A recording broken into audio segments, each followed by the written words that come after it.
Assalamualaikum warahmatullahi wabarakatuh. Perkenalkan, nama saya Nabila Latifani, NIM 2121028. Baiklah, saya akan membacakan pengertian tentang muhkam dan mutasyabih. Muhkam secara etimologi berasal dari kata ihkam, yang secara bahasa berarti kekukuhan, kesempurnaan, keseksamaan, dan pencegahan. Mutasyabih secara etimologi berasal dari kata tasyabuh. Secara etimologis berarti keserupaan dan kesamaan yang biasanya membawa kepada kesamaran antara dua hal. Secara terminologi, ayat muhkam adalah ayat yang maksudnya dapat diketahui dengan gamblang, baik melalui takwil maupun tidak.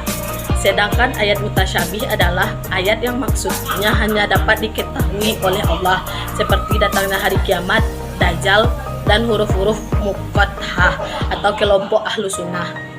Ayat muhkam adalah ayat yang segera dapat diketahui, dapat ditakwil. Sedangkan ayat mutasyabih adalah ayat maksudnya dapat diketahui dengan penakwilan. Ibnu Hatim mengatakan bahwa Ikrimah, Qatadah, dan yang lainnya mengatakan bahwa ayat muhkam adalah ayat yang harus diimani dan diamalkan. Sedangkan ayat mutasyabih adalah ayat yang harus diimani tetapi tidak harus diamalkan. Sekian, Assalamualaikum warahmatullahi wabarakatuh.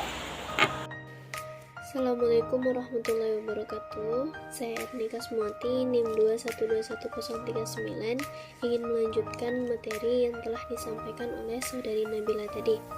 Nah, lanjut saja pada pokok pembahasan, yaitu pandangan para ulama terhadap muhkam dan mutasyabih. Yang pertama itu menurut Imam Az-Zarkashi yang mengatakan bahwa muhkam tersebut adalah suatu hal atau ketetapan yang telah dikuatkan atau telah pasti antara halal dan haramnya, diperbolehkan dan tidak diperbolehkannya ketetapan tersebut. Sedangkan yang mutasyabih yaitu hanya terdapat kemiripan pada lafaznya saja, sedangkan pada maknanya itu berbeda. Nah, yang kedua yaitu menurut Imam Hanafiyah yang mengatakan bahwa tidak bisa menjelaskan atau menukilkan suatu ayat tersebut karena yang mengetahui makna aslinya itu hanya Allah. Contohnya seperti surga dan neraka.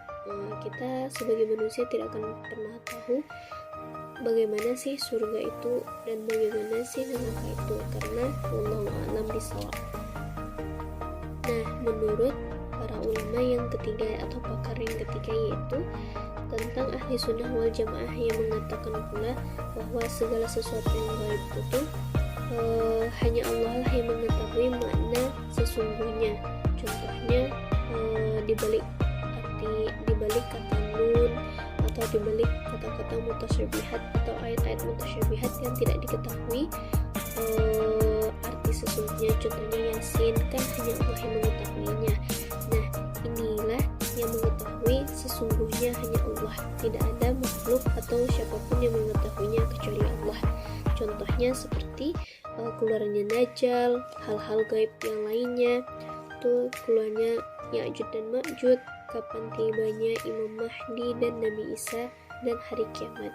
Karena pada dasarnya hal-hal gaib yang mengetahuinya hanyalah Allah semata. Baiklah, materi selanjutnya akan dijelaskan oleh saudara Rudi. Pada saudara Rudi, saya persilahkan. Assalamualaikum warahmatullahi wabarakatuh. Nama saya Rudi Salta Anugrah, NIM 2121009. Pada kesempatan kali ini saya akan membacakan materi tentang macam-macam ayat mutasyabih. Yang pertama, mutasyabih al-hakiki, yaitu bagian Al-Quran yang tidak dapat kita pahami maknanya. Yang kedua, mutasyabih al-hidafi, yaitu bagian Al-Quran yang bisa diketahui makna namun para ulama yang dapat memahaminya. Yang ketiga, al-mutasyabih istinbat, yaitu hukum bukan pada ayat namun pada ilahnya. Contohnya haramnya bangkai dan halalnya hewan yang disembelih. Hanya itu yang dapat saya sampaikan. Wabillahi taufiq wal hidayah. Assalamualaikum warahmatullahi wabarakatuh. Assalamualaikum warahmatullahi wabarakatuh.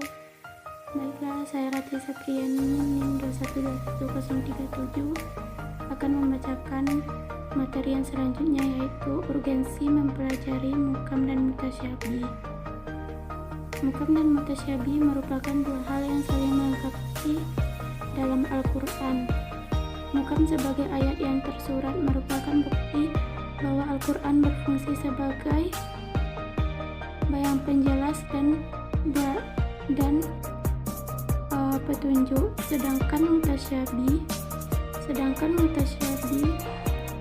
sebagai ayat yang tersirat merupakan bukti bahwa Al-Quran berfungsi sebagai mukjizat dan kitab sastra terbesar sepanjang sejarah manusia yang tidak akan ada habis-habisnya untuk dikaji dan diteliti. Dari sini dapat disimpulkan ada 3 hikmah yang dapat diambil dari persoalan mukam dan mutasyabih, antara lainnya: 1. Apabila seluruh ayat Al-Quran terdiri dari ayat-ayat mukamat, maka akan hilangnya tujuan keilmuan dan amal lantaran pengertian ayat yang jelas. Yang kedua, jika seluruh ayat Al-Quran mutasyabihat, maka akan lenyaplah kedudukannya sebagai penjelas dan petunjuk bagi manusia. Orang yang benar beriman yakin bahwa Al-Quran seluruhnya dari sisi Allah, segala yang datang dari sisi Allah pasti hak dan tidak mungkin bercampur dengan kehatilan. Yang ketiga, dengan adanya ayat-ayat mukamat dan mutasyabihat dalam Al-Quran tentunya menjadikan umat Islam untuk terus mengali berbagai kandungannya. Dari berbagai hikmah adanya mukam dan mutasyabih yang telah disebutkan di atas, dapat ditarik kesimpulan bahwa urgensi atau pentingnya memahami mukam dan mutasyabih adalah dapat terhindar dari sikap taklid dan ikut-ikutan, dikarenakan adanya upaya untuk terus-menerus mengali berbagai ilmu menuntut batas kesanggupannya dalam memahami ayat-ayat mutasyabihat, serta dapat membaca Al-Quran dengan khusyuk sekaligus dapat menghayati dan merenungkan makna dan maksud yang terkandung di dalamnya untuk diamalkan. Sekian, Assalamualaikum warahmatullahi wabarakatuh.